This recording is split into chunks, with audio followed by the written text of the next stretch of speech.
Ito po si Maxi Cosi Street Travel System. Yan, heavy duty, imported malt pull out from Australia. Demo unit po ito. As you can see, meron po siya kasamang manual. Meron po siya kasamang box. Yung box niya is dented box po. Dented box na po siya. Okay? So, ito po yung details po niya, one by one. Okay? So, ito po yung kanyang canopy. Black na black. Wala po yung faded. Wala po yung discoloration. Yan, meron po siyang net dito. Ayan. Para if in case na hindi naka-reverse po yung handle, makikita nyo pa rin si baby. Okay? Full canopy po yan. Na-adjust po yan. Meron siyang zipper dito sa side. Ayan. So, ganyan siya kapag full canopy. Okay? So, good for newborn po ito. Fully recline, nahiga po siya.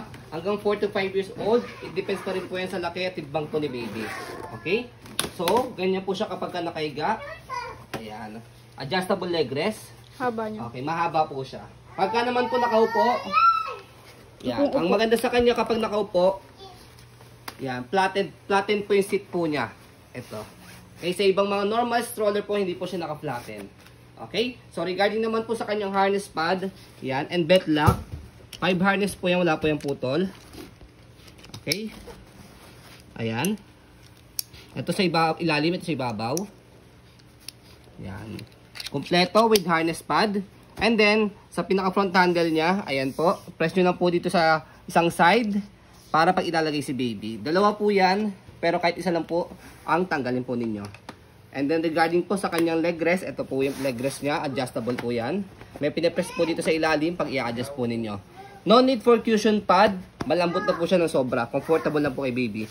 And then, sa harness pad po niya, adjustable po yan, pwede po dito pang newborn, toddler, dinosaur, big toddler. Okay? So, yan. Next po niya is sa kanyang footrest, tapakan po ng paa. Ito po. Yan. Sa gulong, ayan. So, no need na po for conditioning po ng items dahil mall pull out naman po ito.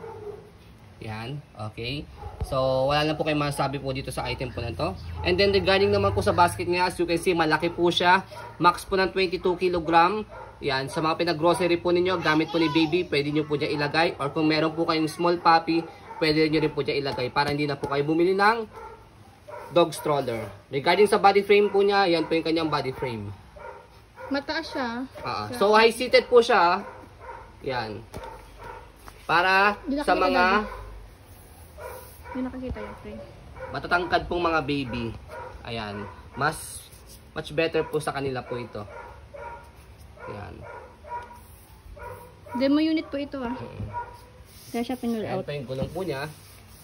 Yan. Ano, madumi kasi ginulong. Madumi lang dito ng konti kasi demo po namin. Yan. Yan. Okay? So, sa likod, yan po yung details niya. Dito po siya ina-adjust. Pag gusto niyo po semi-recline, pe-press niyo po ito and then maba. Sa angat. Yan. So, meron siyang pocket dito. Yan, malaki. Yan yung likod niya. Stopper, naka-cable na po yan. Press nyo lang po dito. Ayan, naka-stop na. Angat lang po para mag-go. Ayan. So, regarding naman po sa kabilang body frame, ayan po yung details po niya. Hindi makitalis ka dyan.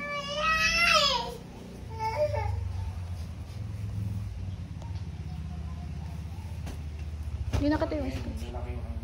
Alis dyan, madilim. Ganun mo nga. Wait lang, madilim. Ito, madilim nga daw yun. Rest na dyan.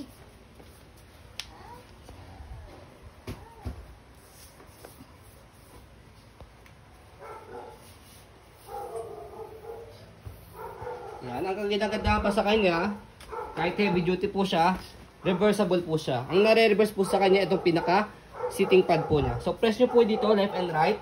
So, yung thumb, tapos naka-hold po dito sa front handle. Tapos, angat. Yan. Shoot nyo lang po siya mabuti. Ayan. Okay? So, ganyan po siya kapag naka-reverse.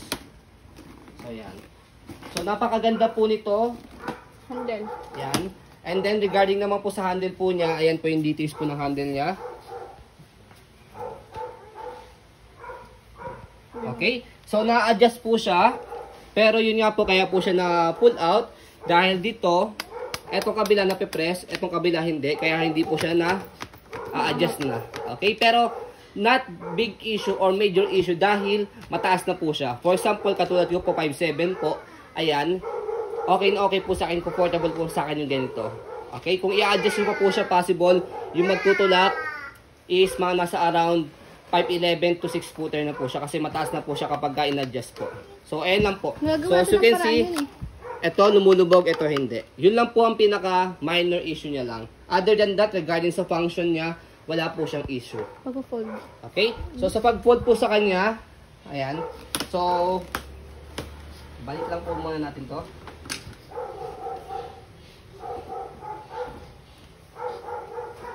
Ayan. So, fold, paharap. Okay? Next, press, slide, press yung handle. Ayan, kailangan lumubog siya. And then, paharap. After po nyan is pinakahawakan po dito.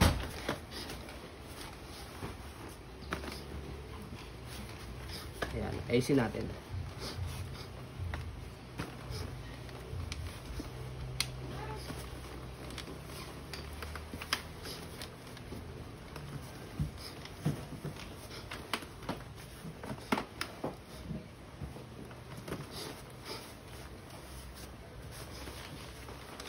Naka-reverse ba siya? Hindi lang siya nalak dito na maayos. Ayan. Okay? So, compact folding po siya kahit heavy duty. And then, can stand alone po ito. Ayan. Okay? So, ganyan po siya kapag na-fold. Kaya, possible na magasgasan po itong handle po dito. Pag inopen po siya, tanggalin nyo lang po yung lock dito sa side. And then, buka. Ayan. Pag nabuka nyo po yung handle, bubuka po yung pinaka gulong niya. And then, press nyo po ito sa kabuka. Ulitin mo i-fold. So, yun. Ganyan lang po kadali. Ulitin natin. So, press po, fold po muna po ito. Yan. Babang-baba siya dyan. Okay? So, next, press po ito. Slide sa handle. Tapos, press. Kailangan lumubog siya. And then, paharap. After po nyan, handle po dito. Tapos, push nyo lang siya para mag-lock. Okay? Less hassle po siya. Pag inopen, tanggalin yung lock sa gilid. Buka. And then, press, angat. So, ayan. Less hassle po siya kapag inopen sa kapinog, kahit heavy duty po siya. Okay? So, travel system po ito. Ibig sabihin, meron po siyang kasamang car seat. And then, may kasama po siyang carry cot. Nandun po sa isang video po namin. Yung stroller po doon na sold na. Ito po yung kapalit po niya. Pero, same po sila ng model and brand. So, ayun po yung ating Maxi Cosi Street travel system. Imported mold plug from Australia. Demo unit. Never been used. So, ayun po, as you can see, very details po kami mag-video kasi ang shop policy po namin, no refund, no exchange, what you see is what you get. So, ayun po, maraming salamat. Have a nice day and God bless po.